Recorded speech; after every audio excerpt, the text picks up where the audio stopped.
What's up? Brian Tong here, and hey, let's get you caught up with the latest in the Apple world while I've been gone on the road and at other tech events. You've seen all the videos on the channel. Well, Apple's entire M4 chip lineup is revealed, and we should be expecting to see M4 Max this year. Plus, game emulators, they are ready to absolutely take over the App Store, and the new larger size iPad Air is set to get a new display. And yeah, the M4 chips are a big deal, but I think the biggest change that affects us right now has to be the game emulator Delta coming to the App Store and instantly skyrocketing to the #1 app, where it's held that position for almost a week now.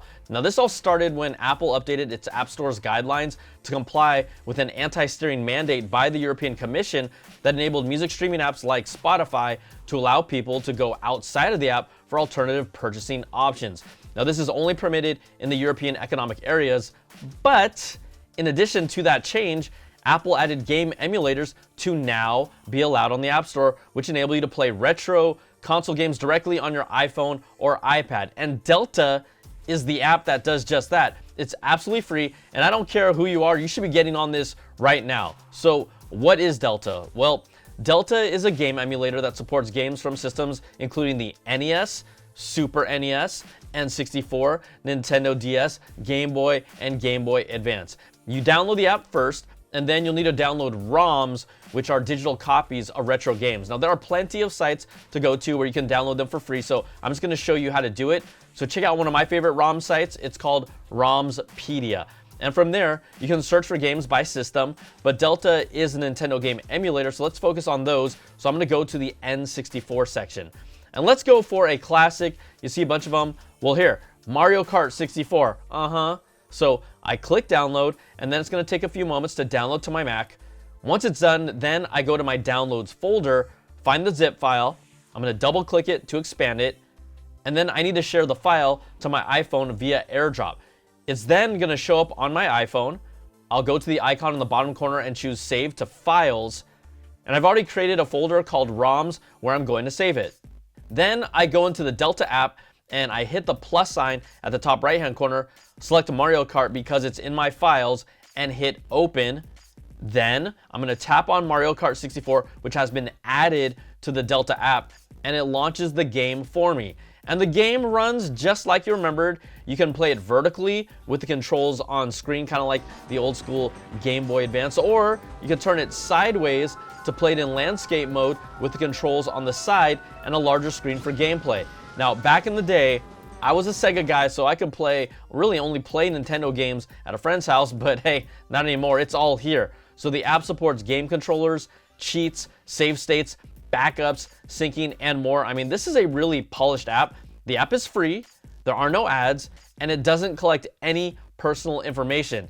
And game emulators, they've been able to sneak on the App Store in the past, but then they were later banned or bumped out, but not anymore, because Delta is here to stay and it is awesome. So I recommend that you get it now. If you just want to fiddle around and have some fun, it's free. And even better, another game emulator called Provenance has been available for sideloading for a while, just like Delta used to be. Well, the developers behind Provenance have now confirmed that they will be releasing it on the App Store as well in the near future. And why does this matter? Well, not only can Provenance emulate most of the Nintendo classic consoles, it also works with Atari, Sega, and PlayStation games like Sega Dreamcast, that was my baby, and the PlayStation 2. So exciting times if you're a retro gamer or someone who wants to experience retro games that some of us millennials, that's what I said, grew up with. But this is just one of the most significant changes to the App Store guidelines that we've seen in a long time, and we are all going to benefit from it. And you know what? That's a good Apple. Yeah! All right, let's take a moment to thank the sponsor of this video, Lexar. This is the Lexar SL500 portable solid state drive, and what makes this different? Well, this is the slimmest and most stylish portable SSD that I've seen. You've got this smooth and matte finish on its curved surface, and then its modern hard edges on the side. This is a durable metal design, and it fits easily in a pocket at 43 grams. And this is a USB 3.2 Gen 2x2 drive, so it is fast when it comes to transferring files at up to 2,000 megabytes read speeds and 1,800 megabytes write speeds.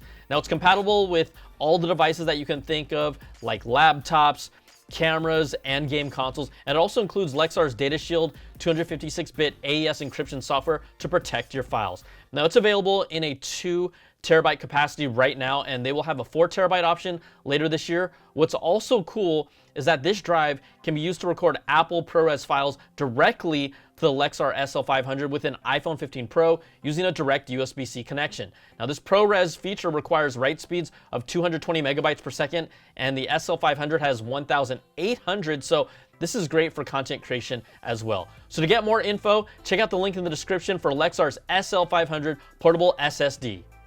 Okay, let's get back to some of the latest stories, and we're still in that generally quiet period before things really ramp up around WWDC in June, but one product we're expecting to see in the near future is the new iPad Air alongside of the all-new iPad Pros that are expected to bring OLED displays to Apple's tablets for the very first time.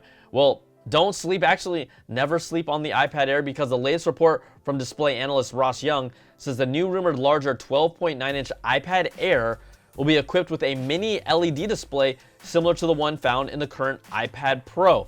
Now, the current 10.9-inch iPad Air, that's expected to keep the same LCD display as the entry-level model, but the new larger 12.9-inch sized iPad Air will get a mini LED display with those deeper blacks. You get higher brightness for HDR content and less blooming compared to the LCD panel. Now, Young reports that the Air will be using leftover mini LED display panels from the 12.9-inch iPad Pro and also will bring better power efficiency as well. So we'll wait and see if that happens, but that would make the larger iPad Air super compelling for most people if it happens. Now, the new iPad Pro and iPad Air lineups are rumored for this spring and are expected to get an M3 chip as well. But what about the M4?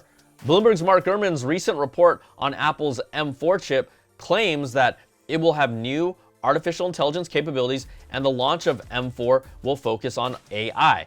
Now, the current M3 chip has a neural engine with 16 cores, but reports claim that the new M4 lineup and the A18 chips that will go into the iPhone will have significantly more cores for an upgraded neural engine to handle these new AI tasks. Now, the M4 will still be made with a 3nm process for better performance and power efficiency, but Gurman basically laid out the expected M4 Mac product roadmap in his report. So for 2024, he says we can expect to start seeing new Macs with a new M4 chip in this order. Now, 1, a low-end 14-inch MacBook Pro with the M4 coming around the end of 2024.